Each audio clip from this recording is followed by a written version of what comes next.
Okay, so let's see what other pieces of information we can get from our spectrum.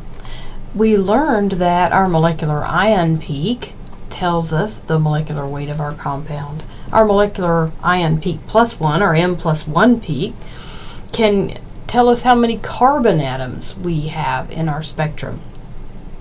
Well, we find that the M plus 2 peak, or the molecular ion plus 2 AMUs, can tell us whether we have a chlorine or a bromine. So chlorine has two abundant natural isotopes, chlorine 35, which makes up 76% of naturally occurring chlorine, and chlorine 37, which makes up 24% of naturally occurring chlorine. So molecules that have chlorines have strong M plus 2 peaks because chlorine 37 makes up 24% of the naturally occurring chlorine, and 35 makes up 76%. So that's a 3-to-1 ratio. And what we see is that, in fact, our molecular ion peak, which in this case is at 112, would be 3 times as large as our M plus 2 peak. So this is our M plus peak at 112, and it's going to be 3 times as large as our M plus 2 peak, which is at 114 in this case. So if we have this 3-to-1 ratio, that's a characteristic pattern for our molecule having a chlorine. So notice that that 112 minus 35 for the chlorine would be 77, which is what we have left in this molecule, which is a phenyl group, if we take away the chlorine. And 114 minus 37 would also be 77, which is what we have left in the molecule in the case we had a chlorine 37 in the molecule. So we have a similar situation if we have a bromine in the molecule. So if we have a bromine 79 makes up 51% of naturally occurring bromine, and bromine 81 makes up 49% of naturally occurring bromine. So molecules with bromines often have or do have strong M plus 2 peaks. Okay, so the molecular ion peak in this case is just a little bit bigger than the M plus 2 peak. So in this case, our bromine weighs 156, or our molecular ion peak is at 156, and then at 158 we have an M plus 2 peak that is about the same height, just a little bit shorter than the molecular ion peak. So if we have this 1-to-1 ratio, then we have a characteristic pattern for a bromine. And so be careful if you see these kinds of patterns that the rest of the spectrum makes sense. So if we take away the bromine, then we have in this case 156 minus 79, which is going to come in again at 77 for the phenyl group that's left over, and 158 minus 81 is going to be 77 for the phenyl group that's left over if we had an 81 bromine. So make sure the rest of the molecule makes sense if you see that characteristic pattern, because it could just be something that looks like a bromine or a chlorine. Maybe you don't have your molecular ion peak there at all, and you might be just seeing fragmentation. Okay, so below we have some spectra. We're going to see a couple of spectra of some different molecules. So we want to see if we have a chlorine or a bromine in these spectra. So this doesn't look like a 1-to-1 ratio, and it doesn't really look like a 3-to-1 ratio either. So I would say we have neither a bromine nor chlorine in this spectrum. Here we have a characteristic 3-to-1 ratio, so we do probably have a chlorine, or we definitely have a chlorine in this spectrum, because we have a 3-to-1 ratio for our, it's supposed to be a 1, for our molecular ion peak to our M plus 2 peak. We can get yet another piece of information, or set of information, from our mass spectrum. So if we have a molecule like this, we have pentane, which weighs 72 AMUs.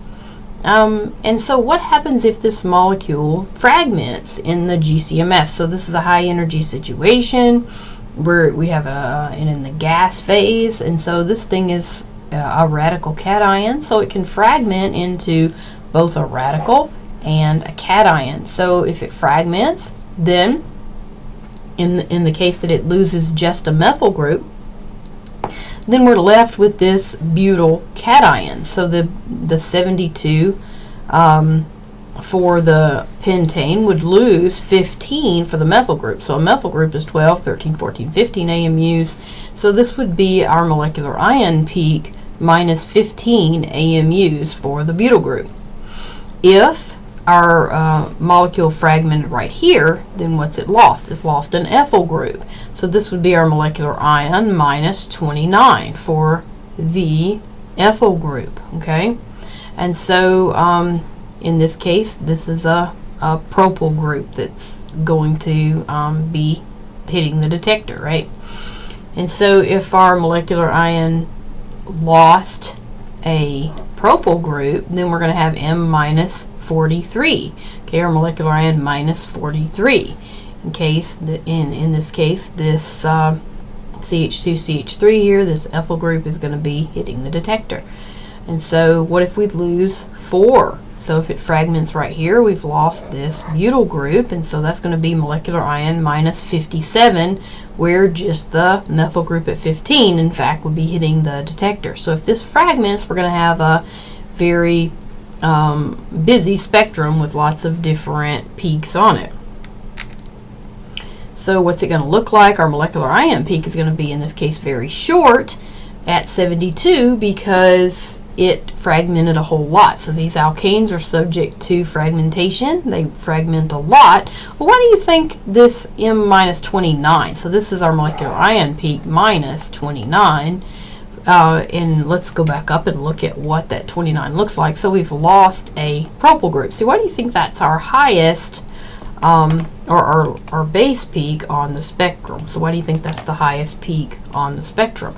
Well, it's just statistics. It could fragment here or it could fragment here, and in each case we're going to lose a propyl group. So the M minus 29 has become our base peak in the spectrum. So this would be in the case of a loss of a methyl group here, propyl group here, and then we have the M minus 43, I'm sorry, methyl group here, ethyl group here, propyl group here, right, and butyl group here. So if we've lost the methyl, then we've lost the ethyl, we've lost the propyl, we've lost the butyl. So molecular ion peak minus 15, minus 29, minus 43, and minus 57. And we have these little smaller peaks here where they've just lost a hydrogen in addition to that methyl, ethyl, propyl, butyl. Okay, so we see lots of fragmentation in the spectrum. So consider the case of this molecule where we have this highly branched end. So that branched end can actually, if it splits right here, if it fragments here into a cation and a radical, we've lost this propyl group here. Then we have this T-butyl cation, and in this case this is a tertiary carbocation, so this is particularly stable. So this molecule is going to be more subject to fragmentation right here, and so we're going to see this M minus 43 for the loss of this propyl group being our probably base peak in the spectrum. So we can expect that to be one of the, or probably the base peak in the spectrum, because this is going to form the more stable cation. Now we have some other different types of fragmentation that can occur. An alcohol can fragment, so an alcohol can fragment at the alpha carbon, and that's called alpha cleavage, to give us this resonance stabilized cation, and the rest of the molecule, which in this case would be everything that's past that alpha carbon. So we have this end of the molecule where it fragmented at the alpha carbon, and the other end of the molecule. And that's going to vary according to what our alcohol looked like.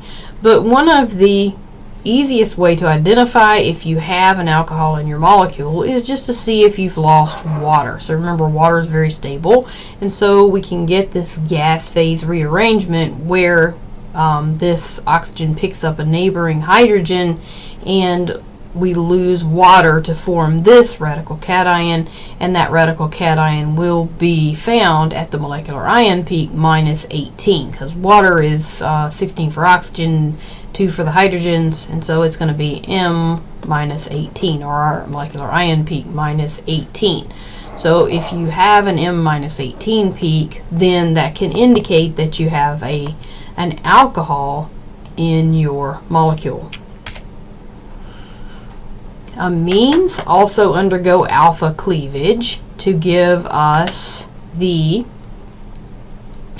this resonance stabilized species here, that is where the molecule has broken in half at the alpha carbon. So we're going to have that characteristic pattern.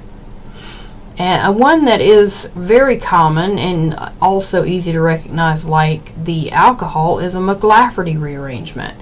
So if we have a carbonyl, they can often undergo a McLafferty rearrangement where we get an alkene that is the result of this rearrangement plus the part of the molecule containing the carbonyl.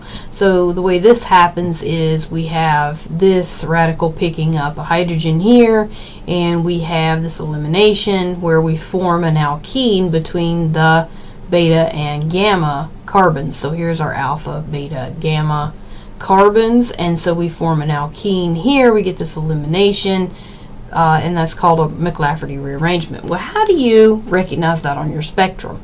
Well, this part of the molecule here has an even mass. This has an even mass. So if you see something in your spectrum, a fragment with an even mass, you could consider that maybe you had a carbonyl as your molecule. So that's something to look for, and that's the characteristic pattern.